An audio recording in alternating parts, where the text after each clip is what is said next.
Tanggal 26 Agustus mendatang, sedianya Kimberly Ryder dan Edward Akbar merayakan anniversary pernikahan mereka yang ke-6.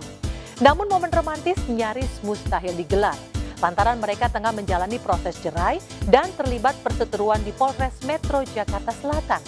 Namun Kimberly bukan satu-satunya selebriti yang dalam waktu bersamaan harus berjibaku di sidang cerai dan kasus hukum pidana. Sebelumnya ada Vena Melinda yang mengalami KDRT dari Ferry Irawan. Meski sudah diputus cerai, tetapi hingga kini Ferry belum membacakan ikrar talak pada Vena.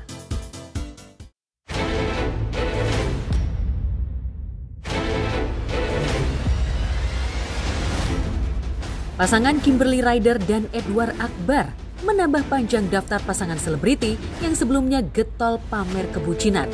Namun ujung-ujungnya berseteru di pengadilan agama dan ranah hukum pidana. Tengok saja sebelum Juni 2024, Kimberly dan Edward selalu tampil kompak. Bahkan gencar memperlihatkan kebersahajaan hidup mereka di Bali bersama sepasang buah hati yang tampan dan cantik. Kekompakan parenting Kimberly dan Edward pun menginspirasi netizen dan halayak ramai. Namun siapa sangka di bulan Juni 2024, konflik rumah tangga yang dipendam mereka seolah meledakkan bom waktu yang cukup dahsyat. Sehingga warga plus 62 pun auto kaget dan sempat menolak percaya. Sebab bagaimana tidak, Kimberly menganggap perceraiannya dengan Edward tak hanya baik bagi dirinya, tapi juga dianggap baik bagi anak-anaknya kelak. Seburuk itukah Kimberly menilai track record Edward sebagai kepala keluarga?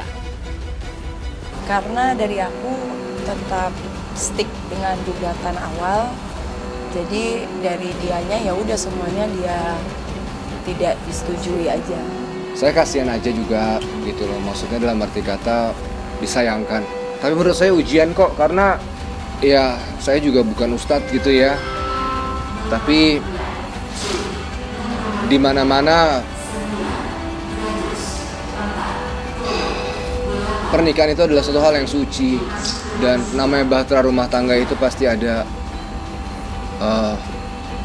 ujian dan cobaan.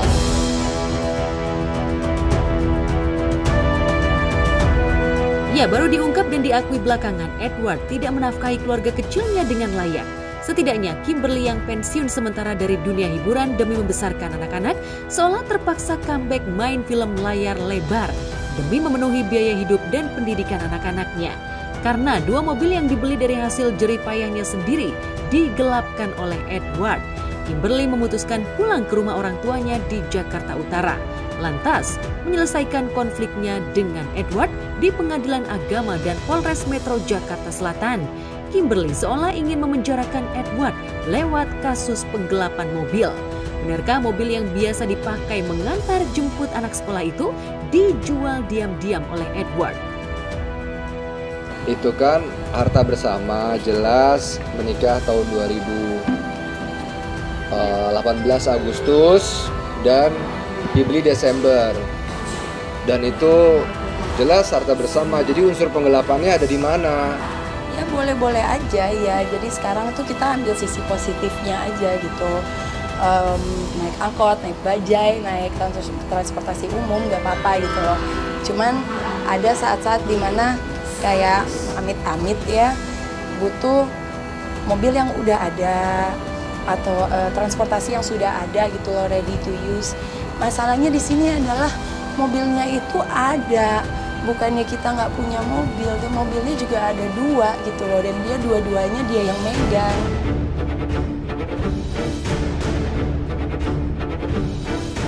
Usai menghadiri sidang mediasi yang berujung buntu, Edward dan Kimberly mengungkap kronologi konflik rumah tangga menurut versi masing-masing. Edward merasa pernikahannya dengan Kimberly baik-baik saja karena pasang surut roda ekonomi dan krisis kepercayaan di antara pasangan adalah hal biasa dalam sebuah pernikahan.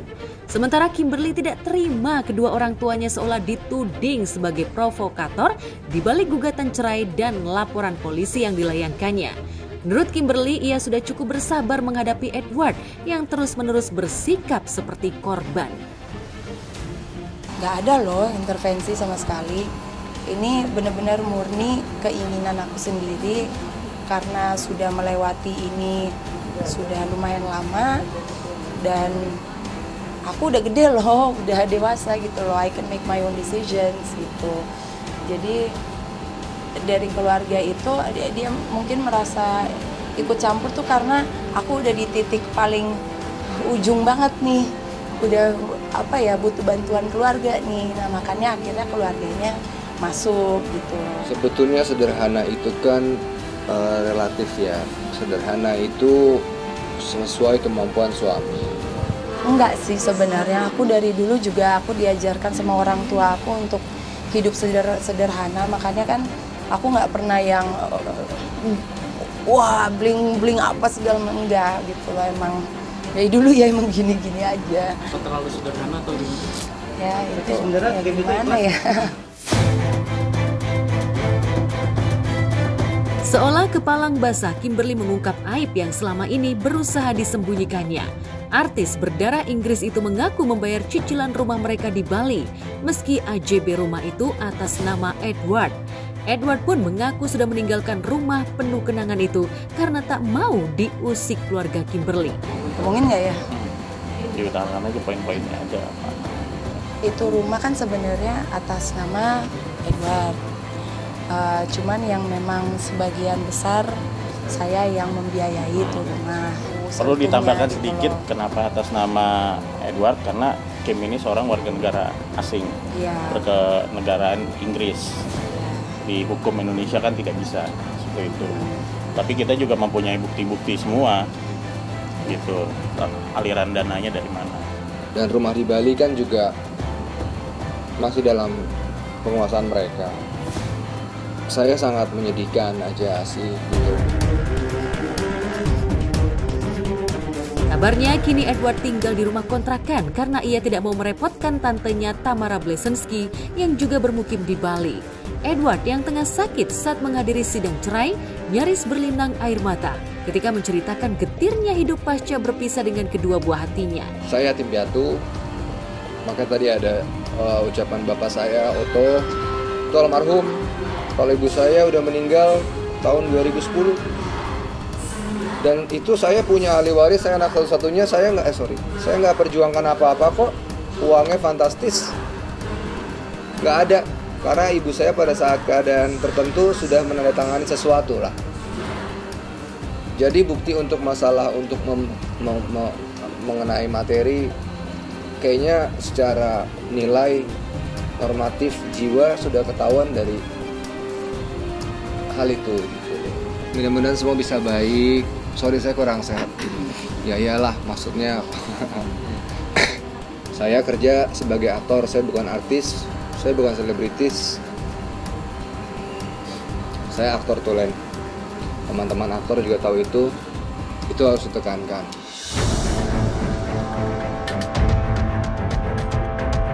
Tanggal 26 Agustus mendatang, sedianya Edward dan Kimberly merayakan anniversary pernikahan mereka yang ke-6. Namun bisa jadi di momen yang semestinya romantis itu, Kimberly dan Edward malah bertemu di Polres Metro Jakarta Selatan. Sebagai terlapor atas kasus dugaan penggelapan mobil, Edward berusaha membuktikan bahwa mobil itu adalah harta bersama yang dibeli pada Desember 2018 atau 5 bulan setelah menikah. Hingga saat ini status Edward memang masih sebagai saksi terlapor bersama temannya yang berinisial NL. Sementara pada kasus perceraian, Edward berusaha mematahkan dalil perceraian yang diurai Kimberly di gugatan cerainya. Dengan tegas, Edward menyebut ia tidak pernah menalak Kimberly secara agama. Sebenarnya itu sudah talak 3 ya dari Edward. Jadi memang sudah tidak bisa rujuk lagi. Poinnya adalah saya tetap memperjuangkan akan rujuk. Saya sebagai imam, saya mengikuti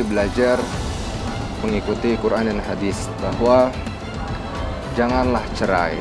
Itu nanti coba simpulkan sendiri ya. Tapi ya kebenaran insya Allah akan terungkap kok. Pasti pada waktunya.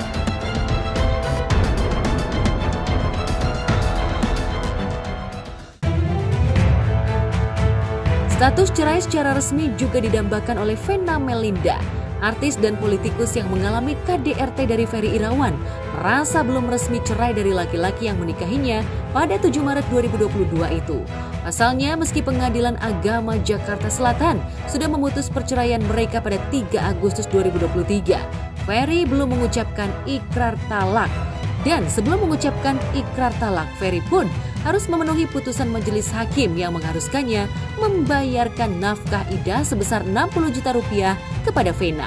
Karena nafkah ida itu belum dibayar dan ikrar talak belum dibacakan Ferry, maka secara hukum negara, Vena merasa masih menjadi istri sah Ferry.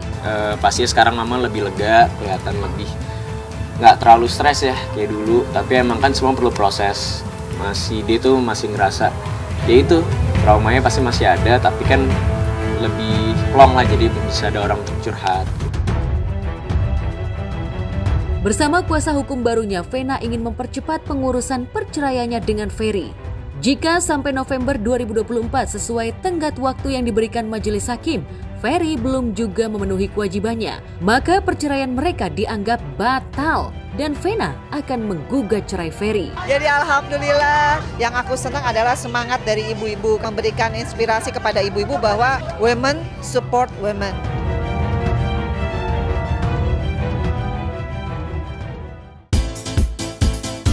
Andre Taulani justru juga ngotot ingin menceraikan istrinya Rinwartia Trigina. Andre menolak rujuk dengan wanita yang telah memberinya 3 anak. Mengapa Andre seolah tak sudi memberikan kesempatan kedua kepada istrinya?